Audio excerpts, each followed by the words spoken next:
Michael, how's the knee holding up? Knee's fine, yeah. I've probably missed the 4 weeks, and first 2 weeks back I reckon I was scratching and clawing and trying to build up some match fitness, but well and truly back into it now, and the week off and felt run out the game reasonably well, so yeah, not too bad. And what did you make of the performance from the team as a whole, coming first up off the bye? Yeah, well, I suppose the first quarter really indicated Western Bulldogs were there for the fight, and we didn't start as well as we would have liked, and probably got let off the hook to an extent through their conversion, and really from our defenders, us as a midfield group, myself, Dave, Nathan, Hilly, early days really probably need to buy the defenders a few coffees because they were outstanding early to keep us in the game, and as the game kind of got going I thought we controlled the ball quite well. Didn't win the stoppages or get our hands on first at the clearances, but our ability to use the ball and move it and score efficiently was as good as it's been all year, I think. How much of a concern is those numbers and the stoppages, and also the amount of inside 50s the Dogs had?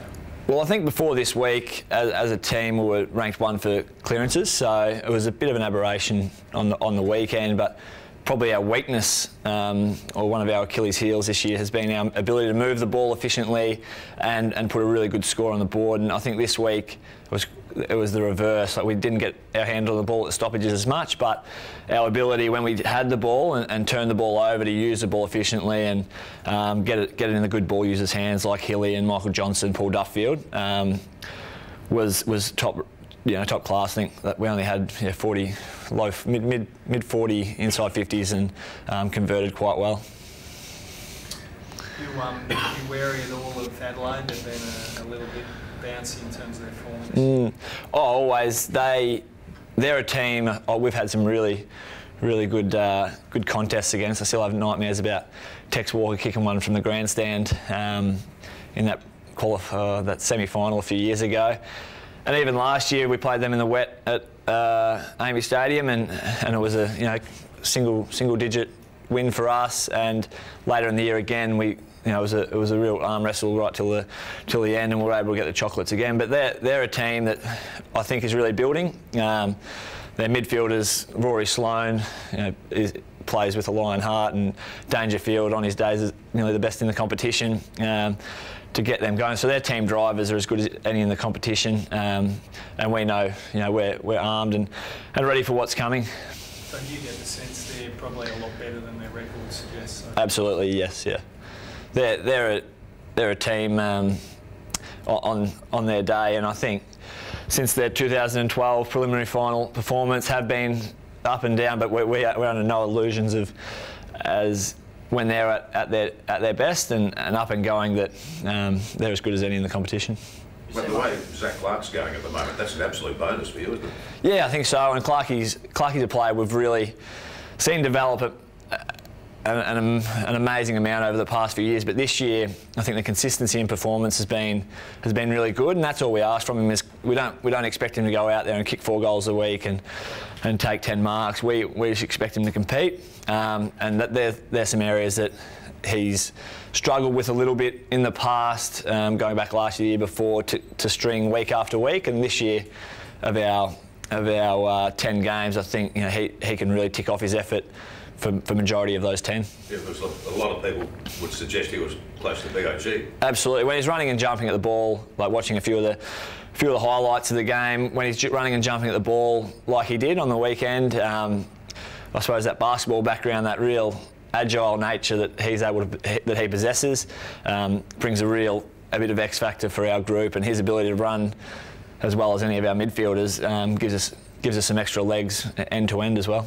You've seen a lot of Stephen Hill. Had a great game on the weekend. Do you think he's having his best year at the club? Similar to Zach Clark, Stephen's an immense talent, and at his best is absolutely unbelievable, as we saw on the weekend. And this year, the 2014 season, we've seen him go to a new level in terms of his consistency and his ability to butter up week after week, and I think it's been put a lot on the other guys in the midfield to really assist Stephen and help him grow, and because he's usually the one that's getting targeted and getting followed around. So this year he's had a little bit of a breather with David and Nathan getting a little bit more focus. So I dare say Adelaide might have a good look at him this week after his performance on the weekend, but he's really growing, and all we ask for him again is a consistent effort. And I think again the 10 games we've played this year, Stephen, across those 10 has been up around our better performers and our better players in regards to fulfilling his role for the team. Stephen and Nat Fyfe as well both had moments in the game where they were hobbling pretty heavily. Have you seen much of them the last couple of days, and how they're looking? I try and avoid both of them as much as I can. No, they're looking good. I think they've both, I can't say 100%, but they've both had the scans, and I think they're all clear. Well, I know they're all clear, and they'll be training this week. I think they're both probably listed as tests, but we're very confident that they'll be playing on Sunday. Nat Fyfe was on crutches the other day. Is he still on crutches very often? He actually wanted a wheelchair, and he wanted a bit of Virgin service from Virgin Lounge to the plane, but no, he was on the crutches on the way home. Very, very much precautionary, and as I said, had the scans, and is if he wasn't to play this weekend, I'd be very, very surprised. Just back on that midfield quartet, do you guys identify as a foursome, let's say yourself, David, Nat and Stephen? If someone has a runner with them early in the game, do you guys feel the need to utilise the blokes that are free and make sure you look for them and expose other areas? Yeah, it's always a major focus if a player's getting targeted within the other three, because I seem to get left alone a fair bit of the time. So we really like to identify that straight up and help them as much as possible, because we know the reasons they go to those kind of players is because they identify them as the real prime movers. So yeah, we make it a real focus to support and help those getting targeted, as well as helping the job that Ryan Crowley will get given each week. It's not just Ryan one-on-one with one of their prime movers. It's a real team approach. Just on Ryan, I mean, amazing job on the weekend. He just like 3 kicks or something like that. Yeah, he was a bit flat. He said, I saw Brett Kirk was talking to him about his game in the hallway, and Ryan's quickly to say he took one out on the full, so he's taken one kick there, and then I kicked one to him, so he reckons he kept him to one. But no, when Ryan's had a couple of good scalps in the past 2 weeks, Steve Johnson now Ryan Griffin, and probably to his own words, Ryan's felt he's been a bit inconsistent and hasn't reached some of the heights and consistent levels that he's had probably in 2012, 2013. But the past few weeks, if there are any indication, is that Ryan's back up and going, and the team's there 100% of the way to support him. Just back on the congestion stuff, John Worsfold was speaking yesterday and said, and he's on the Rules of the Game committee, about potentially in the future maybe bringing in something like zones where players can only stay in a certain part of the ground. Like netball? 2 or 3. Mum would be happy.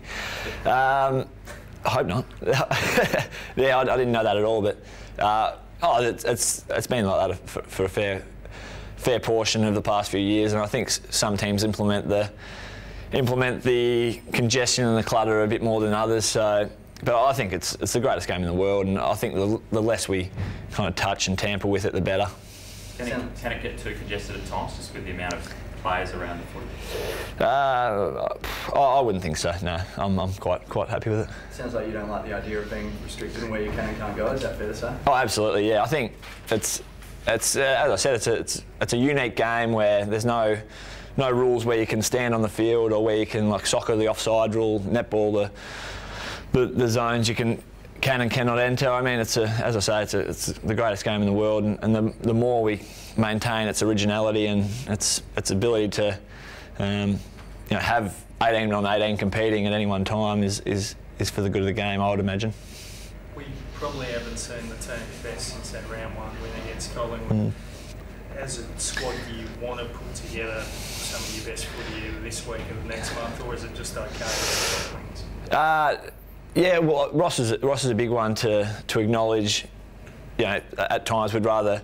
It's a win-loss business, and you can go backwards with winning, but I think especially over the last 2 weeks, Geelong that had the bye, but Geelong and the Western Bulldogs, we've won and we've progressed forward and moved forward as a group. So as long as we keep moving forward and improving our football, we give ourselves the best opportunity to get the 4 points anyway. But we've got to keep moving forward with our football to make sure we can compete with the best.